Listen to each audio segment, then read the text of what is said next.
Our poll question today, President Obama announced a series of executive orders today on gun control. What effect do you think they will have? Less crime, more crime, no effect, or more gun sales? You can vote in our poll right now, u2america.com. Use the U2 America app that is available now for your Apple Android devices and download it if you don't have it already. All right. We heard the perspective from the left on Obama's gun control plans, but let's get some input from the right. John Hawkins, Right Wing News, joins me right now. Welcome back to America Trends. John, Happy New Year to you. Happy New Year to you too, Gina. Thank you. President unilaterally signing executive orders to make it harder for law-abiding citizens to get guns. John, give us some good news. I think these are mostly a bunch of foo-foo measures to make people feel good on the left. I don't think there's going to be a huge impact from them. And let me just note, it's kind of pathetic that he cried. The last time most of us cried is because someone didn't give us blocks that we wanted when we were 5. Some of us still do it when we don't get the things we want. We just cry. I wish we could have flown Ralph Peters out there to call him a, I don't guess I can say that on your show, but a wussy. I would have loved to. I mean, someone should have been there just going, wussy, when he cried. Like a little, it's just sad to watch someone cry. Yeah, it did seem a bit contrived and theatrical, I'll say. But is it constitutional? I mean, here's what the president said today, John, regarding the constitutionality of his executive orders. I believe in the Second Amendment. It's there written on the paper. It guarantees a right to bear arms. No matter how many times people try to twist my words around, I taught constitutional law. I know a little bit about this. John, are you feeling better about all this now? Well, it's there in the paper, so I guess we have to stick on the papers. Yeah. The reason nobody ever believes them when they talk about gun control is you have some incident. In this case, there's not even an incident. But they go out and they put laws in place that have nothing to do with stopping the incident. They're all about just getting guns away from people who didn't have anything to do with the problem. And that's how they always do it. That's why nobody ever believes them. Why would you? And let's face it. We all know. The liberals know. Conservatives know. If they could ban guns tomorrow, they'd do it. They're just looking for any way they can do it. Anything that gets more guns away from people, they're fine with. Why doesn't he lead the way? Why doesn't he disarm his Secret Service and show us all how we don't need guns? Do that, and I'll be more impressed. Why don't we put a big gun-free zone over in Syria? Sounds like they're having some problems with guns. And show us how well that works, and I'll be more impressed.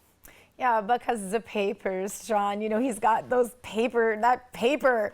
I still can't believe he referred to the Constitution as that paper.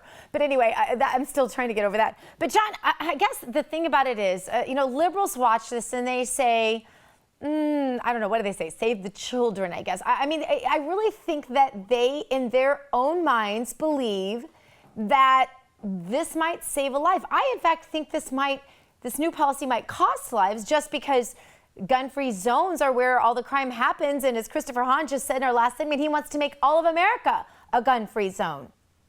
What would that mean?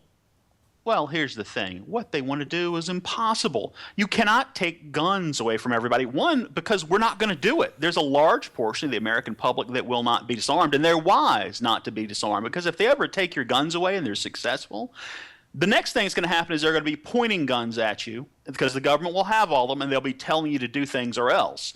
That's how this works. So you're never going to disarm everybody, and that's their ultimate goal. And every time they try, what ends up happening is you end up disarming law-abiding citizens or making previously law-abiding citizens into outlaws because they don't want to give up the protection of their families. Michael Moore doesn't have to give up his protection, or Michael Bloomberg or Barack Obama. They have armed guards. The rest of us need guns. Because, hey, the bad guys have them. We can't stop them from getting them. It's not realistic, and their proposals aren't realistic, which is why they aren't taken seriously by people who actually care about the Second Amendment, unlike our constitutional law professor who cares about the papers. The papers.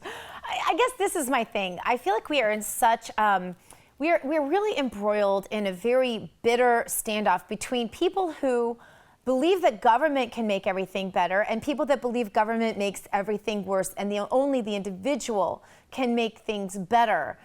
Because I look at someone like Chris Hahn that I just had on the show, and I hate talking about the guy when he's not even here, but I want to give him as much deference as I can in saying he has a beautiful little family. And I look at his pictures. I do this. I literally will get on Facebook and look at his pictures and think, how does he not feel the same about defending his children? He must have in his mind different answers, meaning that he maybe trusts this government more or trusts Obama to take care of him. I don't know. I don't know mentally where the disconnect is, but I know he loves his children, and I love my children. And how is it that we arrive at the answer so radically different? He's afraid of guns. There's a difference. You're not. If someone breaks into my house tonight, I hope that doesn't happen, and I hope this wouldn't have to, but I will shoot them if I have to. And I will have to shoot them probably before the police would ever have a chance to get there. He's afraid of guns. He doesn't know how to use one. So he's going to have to rely on the police. If he gets in that situation, his kids are dead. He's dead. I hate to say that, but that's the situation he's in. And because he's afraid and he doesn't want to deal with it, he doesn't want to take the time to learn how to use his tool, he wants to take it away from everybody else who's law-abiding. There's no danger to me or to you, to someone who's afraid of guns. We're not going to hurt them. But if you're a bad guy, you know, we're the only people... You know, they're going to try to kill us. Let me put it that way. And the only way we can stop them is to protect ourselves. He doesn't have that option. He wants to take it away from everybody else. I don't know. I don't know where the disconnect is because, you know, psychology is my thing, and I love to think about, like, what makes him tick, what makes you tick, and how come we can disagree so badly on issues that are this critical. Because I just can't imagine that every liberal out there doesn't understand the basic statistics about gun-free zones and about what happens when you don't have a well-armed citizenry that our forefathers warned about. I mean, the science is there. He brought up Australia as being sort of, I guess, what he feels is a great example of how gun control can work well. What's wrong with that analogy? Well, we're not the same. There's one difference between us and Australia is the absolute number of illegally held guns here and the number of guns that are in the population. How would you even confiscate all of them? There's a lot of people that wouldn't give them up. If someone made guns illegal tomorrow, the first thing I would say is, oh, I lost mine, or it was stolen. And that's what everybody would do. You're not going to be able to take all these guns away from the criminals. So they're not going to sell them all back either. So that's the problem. Now, if you try to talk about it in that kind of rational way, they don't care because a lot of this stuff is virtue signaling. You and I are interested in protecting ourselves. They're interested in signaling to other liberals, I'm like you, I care. I'm a good person. I want to get rid of guns because they're scared of them. And that's where we get into this conundrum. It's not about facts, because if it was about facts, they would just throw away a lot of the proposals they're putting out because they don't do anything. They don't actually work. Obama's proposals would not stop anybody from killing somebody else. They won't. No, and I think just the contrary. I think actually the longer he makes law-abiding citizens wait to have their guns, the more likely innocent people are to die when a bad guy enters the room with a gun and there's no good guy to defend them. John Hawkins, Right Wing News, thank you so much for being with us. Happy New Year to you.